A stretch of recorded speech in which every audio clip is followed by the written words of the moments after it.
Pare, ang gusto mo, yung tune-up point dito, yung tune-up na tensiometer. Okay. So, yung daw ngayon, sabi ni pare ko, mas gusto niya to. Okay. Okay, to. TMX 125 Alpha, malagitik. So, tune-up kasa, malagitik.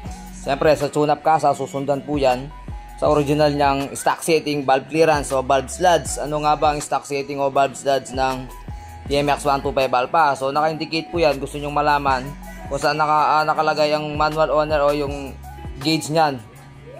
So, TMX 125 air cleaner cover. Okay, mga Lodsky. Ayun.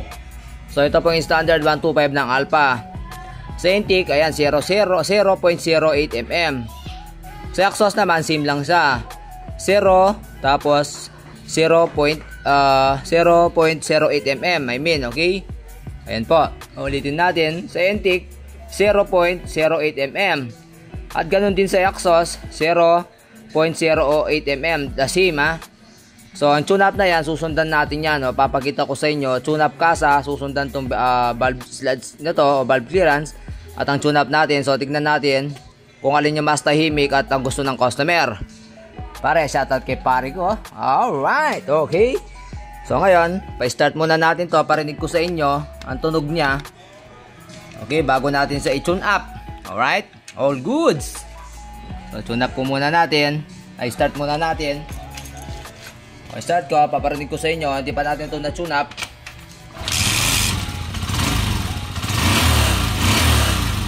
Okay, malagitik ha, mga Lods. Malagitik. Okay, malagitik.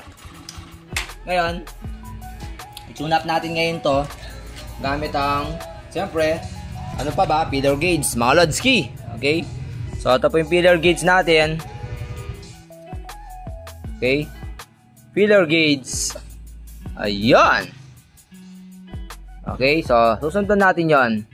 Ayan po, 0.08 mm. The same, ha? Tune up natin siya ng parehong valve clearance. So 0.0 muna natin. Nang malambot, ay matigas. So malambot, yan na yan, mga Lodsky. Okay. Okay, alright. So tune up na natin. So, umpisa tayo dito. Luwagan na natin pareho, sabay na yan. Of course. Okay. O, ngayon, paano ang tama ang posisyon ng o paglagay ng tappets,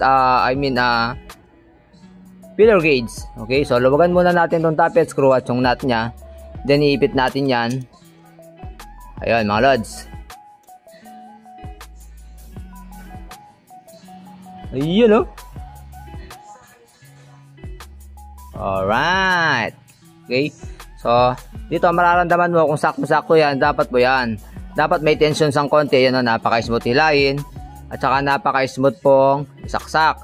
Alright. Okay. So, ngayon, higpitan na natin. So, meron naman pang kontra dito. Kaso, di lang natin mahanap doon. Nakatambon. Okay. Okay. So, kontra na sa taas. Nanigpit.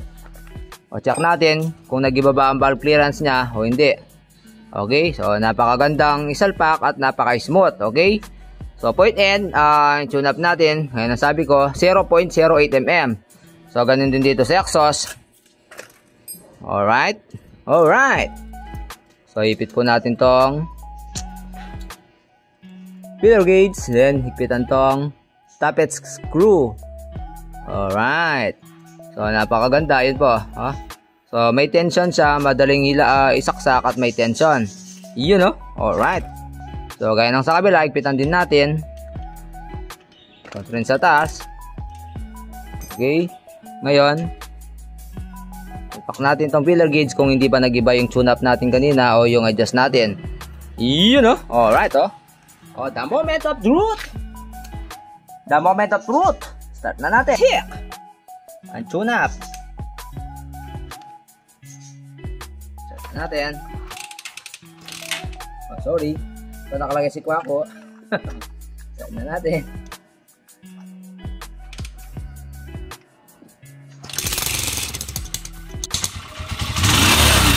Okay. So, mas malagitik, maingay.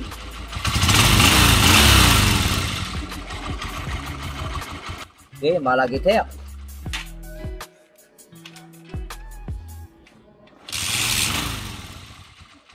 Yun, oh. Alright. So, ngayon, tune up naman natin gamit ang pag-tune up ko. Okay, so paano ba tayo nagsi-0-0? Dito lang sa kick, di ko na po kailangan buksan dun sa may magneto para hindi na nariribaba mga tornilyo doon. So paano ba natin malalaman nakatap na? Huwag mo muna yan, okay? So pagkatapos ng matigas na to, dahan-dahan lang, huwag mong sagarin. Yon, okay?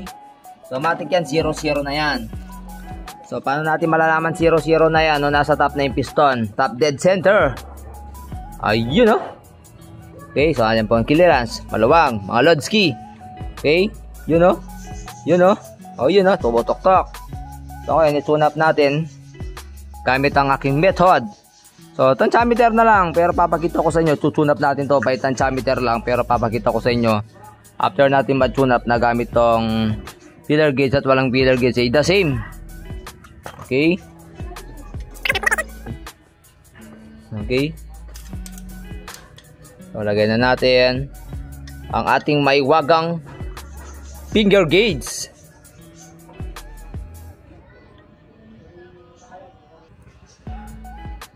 Okay, alright.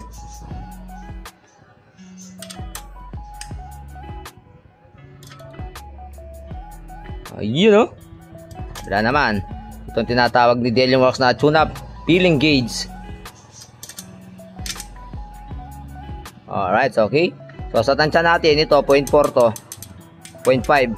O, paano nasabi? 0.05 sa inyo. Walang feeler gauge yan, ha? Walang cut-cut yan, ha? So salpak natin to ang feeler gauge. So hanap natin dito yung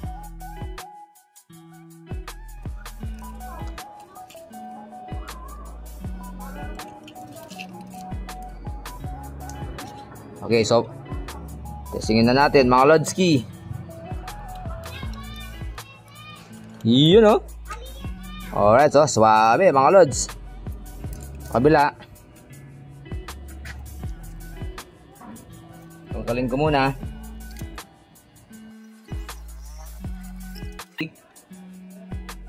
0.4.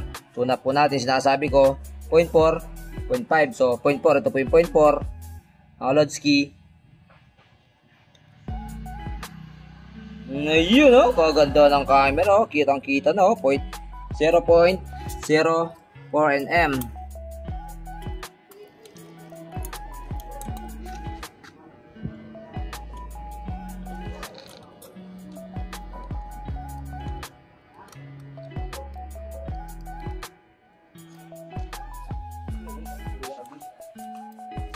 Yun, oh.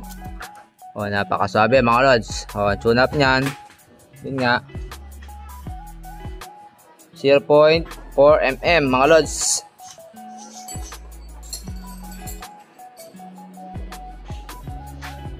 Ayun, alright.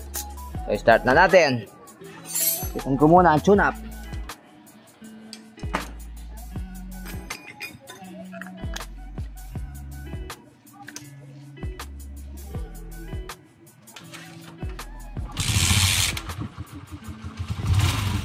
You know, mas tahimik.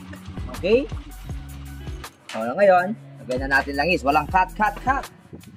Partida, wala pa langis yan, ha? Shoutout, Basher. Sabi niya, pinandar, walang langis. So, pero papumpondo yan sa loob. Hindi ba yan basa-basa matatanggal? Yung iba nga, binabiyay, wala nang langis.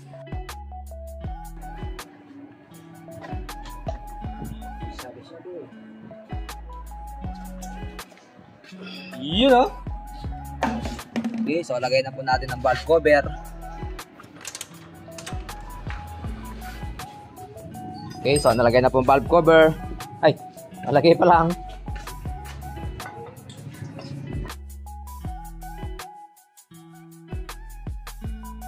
Ginawa po natin tune up dito sa intake 0.4, sa exhaust 0.5, ha.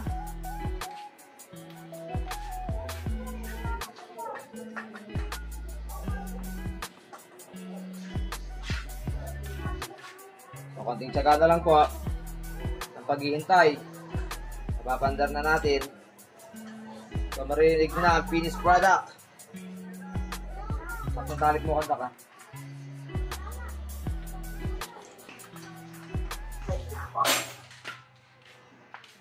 Ayos na? Okay. Andali, start muna natin. Okay, mga lods ha, the moment of truth, start na natin.